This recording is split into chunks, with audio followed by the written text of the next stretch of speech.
वगैरे असं असं लोक घेतात ॲडमिशन आणि मग तिथे काहीतरी परवड होते. ते तुम्हाला चांगला अनुभव आहे.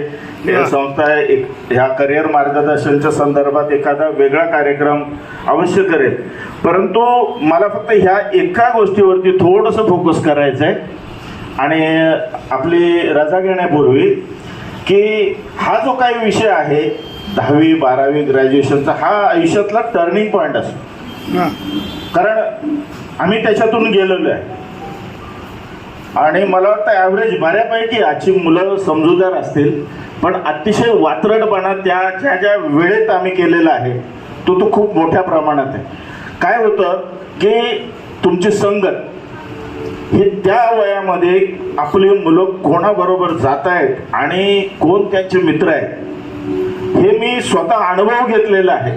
वाईट संगतीमध्ये अतिशय वात्रटपणा त्या वेळेमध्ये केलेला आहे, परंतु नशिबाने एक चांगला मित्र भेटतो, त्याच्याकडून काही आपण घेतो, त्याच्यानंतर आणखी एक वेगळा, अशा पद्धतीचं त्या वयामध्ये ती मुलं त्यांच्या संगतीच्या प्रमाणे भरकटत असतात. त्यामुळं पालकांनी लक्ष देणं गरजेचं आहे. नुसतं ताईंनी सांगितलं अथर्व शीर्ष मुलाकडून पाठ करून घ्या आणि मग तो वाईट संगतीत गेला तरी त्याचं काही होणार नाही, ह्या विश्वासावरती फक्त पालकांनी राहू नका. तुम्ही थोडंसं जागरूक असणं गरजेचं आहे की बाबा आपला मुलगा काय करतोय आणि त्याच्या संगतीत कोण आहे एवढं जरी पाहिलं तर मग बाकीचं बऱ्यापैकी. आणि नुसता वात्रट एखादा मुलगा आहे असा भाग नाही, त्याच्याकडे खूप काहीतरी चांगले गुण असतात जे आपल्याला माहीत नसतात पण आपल्या मुलाला माहिती असतात.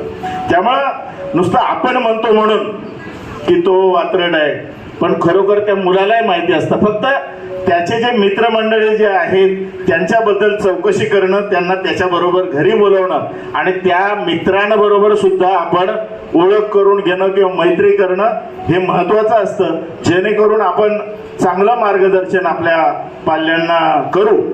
आणि माझ्यापेक्षा काही जास्त वयस्कर आणि अनुभव सुद्धा पालक आहेत, त्याच्यामुळं मी फक्त माझे अनुभव तुमच्याबरोबर शेअर करतोय. आणि हा कार्यक्रम अतिशय शांतपणे विद्यार्थ्यांनी पण ऐकून घेतला, त्यामुळं पुन्हा एकदा सगळ्या विद्यार्थ्यांचं संस्थेच्या माध्यमातून अभिनंदन करतो. आणि आपण सभासदांनी सुद्धा खूप वेळ दिलेला आहे आणि ह्या शनिवार असून सुद्धा आपण बराच वेळ दिलेला आहे, त्याच्याबद्दल पुन्हा एकदा आपल्या सर्वांचे आभार. धन्यवाद.